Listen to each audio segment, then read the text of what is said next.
नमस्कार, मैं प्रद्युमन जोशीला आज के इस वीडियो में बात करने जा रहे हैं एक ऐसा विधानसभा क्षेत्र जहां से जो विधायक बना वो नेता प्रदेश की राजनीति में बहुत बड़ा नाम कभी नहीं बना पाया। इस विधानसभा क्षेत्र से चुनाव जीत करके मंत्री भी प्रदेश की सरकार में बने, सांसद भी बने, लेकिन प्रदेश सत्र का नेता आज तक के इतिहास में कोई भी नेता नहीं बन पाया। और एक और बड़ी गजब बात यहां की कि इस विधानसभा क्षेत्र से विधायक बनने के बाद जो भी मंत्री बना या उसके बाद सांसद बना, उसके बाद उसकी राजनीति पूरी तरह से हाशिए पर चली गई। यानी वो राजनीतिक रूप से बहुत ज्यादा तरक्की नहीं कर पाया। वीडियो में आगे विस्तार से हम आपको बताएंगे। उससे पहले आप सभी दर्शकों से यह अनुरोध है कि आप YouTube पर हमारे चैनल को सब्सक्राइब करें, बेल आइकन घंटी का बटन अवश्य दबाएं, YouTube पर हमारे चैनल को ज्वाइन अवश्य करें ताकि आपका हमें सहयोग मिलता रहे।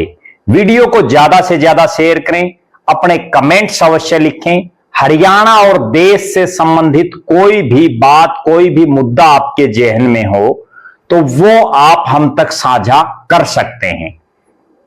आज मैं जिस विधानसभा क्षेत्र की बात कर रहा हूं वो विधानसभा क्षेत्र लगातार एससी रिजर्व सीट है। और इस विधानसभा क्षेत्र का जब मैं आपको पूरा निचोड़ बताऊंगा तो आपको समझ में आ जाएगी कि आखिर यहां कौन कौन मुख्य नेता विधायक बने। मैं बात कर रहा हूं फतेहाबाद जिले की सिरसा लोकसभा क्षेत्र की जो के अंतर्गत जो सीट आती है, उस रतिया विधानसभा क्षेत्र की। रतिया विधानसभा क्षेत्र एससी रिजर्व सीट है। इस सीट पर कई ऐसे नेता हुए जो रिपीट भी हुए, यानी वो फिर से चुनाव जीते। कई बड़े बड़े पदों पर भी रहे। और इस विधानसभा सीट की एक और बड़ी खास बात है कि यहां कोई बहुत बड़ा नेता आ जाए तो उसको यहां के इलाके की जनता चुनाव जिताती नहीं, बुरी तरह से हरा देती है। यहां आम परिवारों के, आम घरों के नेता चुनाव जीतते हैं।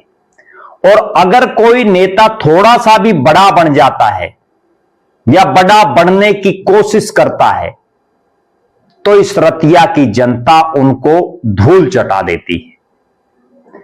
अगर बात करूं मैं 1977 के चुनाव की तो यहां पीरचंद विधायक बने। 1982 में यहां नेकीराम विधायक बने। पीरचंद उसके बाद फिर से भी रिपीट हुए। ये जो नेकीराम हैं, ये कुमारी शैलजा के जो पिताजी चौधरी दलबीर सिंह, उनके भाई हैं। इनको बाद में राज्यसभा का सांसद भी बनाया गया। लेकिन विधायक बनने के बाद, राज्यसभा सांसद बनने के बाद उनकी और उनका जो परिवार है उसकी राजनीति पर फुल स्टॉप लग गया। वो प्रदेश में कोई बहुत बड़ा चेहरा नहीं बन पाए। इसी तरह से जिन पीरचंद का मैं जिक्र कर रहा हूं वो भले ही 2 बार इस विधानसभा क्षेत्र से विधायक रहे हों, लेकिन प्रदेश में कोई बहुत बड़ा नाम प्रदेश के नेताओं के तौर पर नहीं बना पाए। इसके बाद 1987 के चुनाव की हम बात करते हैं। आत्मा सिंह गिल यहां से विधायक बने। सरदार आत्मा सिंह गिल, ये वही आत्मा सिंह गिल हैं जो इसके बाद 2004 में इसी सिरसा लोकसभा सीट से, जिसमें रतिया भी आता है, कांग्रेस पार्टी की टिकट पर सांसद चुने गए। लेकिन मैंने जैसे पहले बताया आपको कि जो यहां थोड़ा सा भी ऊंचे पद पर चला जाता है उसके बाद उसकी राजनीति का फुल स्टॉप लग जाता है। और एमपी तो आत्मा सिंह गिल बन गई, उसके बाद उनको अगले चुनाव में एमपी की टिकट तक नहीं मिली। उसके बाद वो कभी कोई चुनाव नहीं जीत पाए, उनकी राजनीति बिल्कुल हाशिए पर चली गई। इसके बाद अगर मैं बात करूं 1991 में जब हरियाणा विकास पार्टी का गठन हुआ तो इस इलाके में हरियाणा विकास पार्टी चौधरी बंसीलाल की पार्टी की पताका लगातार 2 चुनाव में चली। पीरचंद फिर से चुनाव जीते। 1996 में रामस्वरूप रामा यहां से विधायक बने और मंत्री भी बने। लेकिन रामस्वरूप रामा मंत्री बनने के बाद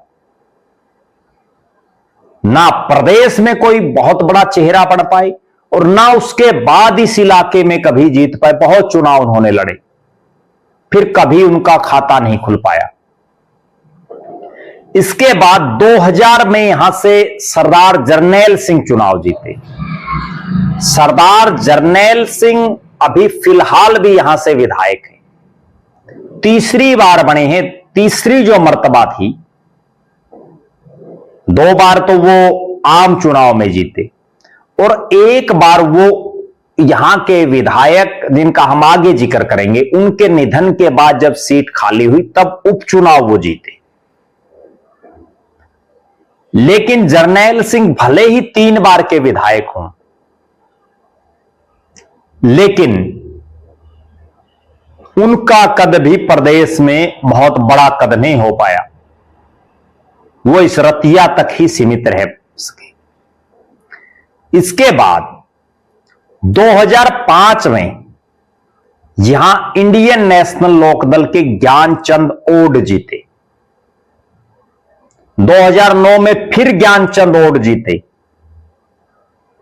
लेकिन उसके बाद उनका निधन हो गया और उनके निधन के बाद जब सीट खाली हुई, उनकी धर्मपत्नी सरफीबाई को यहां से टिकट दी, लेकिन वो चुनाव हार गई। 2 बार लगातार विधायक बनने के बावजूद ज्ञानचंद ओड का परिवार उसके बाद कभी कोई चुनाव नहीं जीता, राजनीतिक रूप से हाशिए पर चला गया। 2014 में पार्टी ने यहां से टिकट दिया प्रोफेसर रविंदर बलियाड़ा को। प्रोफेसर रविंदर बलियाड़ा इनेलो की टिकट पर चुनाव जीते। उसके बाद वो बीजेपी में आ गई और फिलहाल वो जो एससी कमीशन है उसके प्रदेश के चेयरमैन भी हैं, लेकिन बहुत बड़ा नाम नहीं कर पाए। 2019 में यहां से लक्ष्मण नापा जीते भारतीय जनता पार्टी की टिकट पर, लेकिन 2024 आते आते नापा साहब की भी टिकट कट गई। 2024 के चुनाव में यहां सरदार जरनैल सिंह तीसरी बार जीते। भले ही वो तीसरी बार के विधायक हों, लेकिन उसके बावजूद प्रदेश में कोई जाना पहचाने चेहरे के तौर पर सरदार जरनैल सिंह को नहीं जाना जाता। यह मैंने आपको 1972 से लेकर के और 2024 तक का सारा डाटा आपको दिया,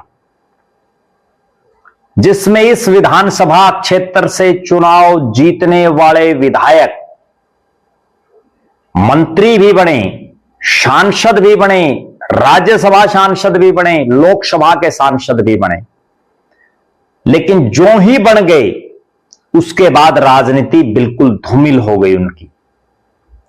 और 2-2, 3-3 बार इस हल्के से चुनाव जीतने वाले नेता भी प्रदेश सत्र के नेता नहीं बन पाए।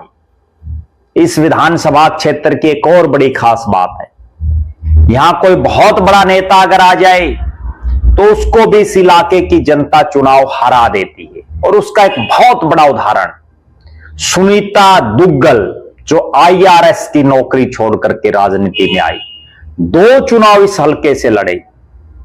सिरसा पार्लियामेंट से तो वो सांसद बन गई। सुनीता दुग्गल ने अपने जीवन में 3 चुनाव लड़े। देखो कितनी गजब बात। 3 में से 2 चुनाव रतिया से लड़े और दोनों बार हारी। लेकिन जब रतिया से बाहर सिरसा पार्लियामेंट का पूरा चुनाव लड़ा तो वो सांसद बनी। उनके अलावा भी इस इलाके में बहुत से नेता ऐसे हैं जिन्होंने यहां से चुनाव लड़े, लेकिन कभी अपना बहुत बड़ा नाम प्रदेश की राजनीति में नहीं कर पाए।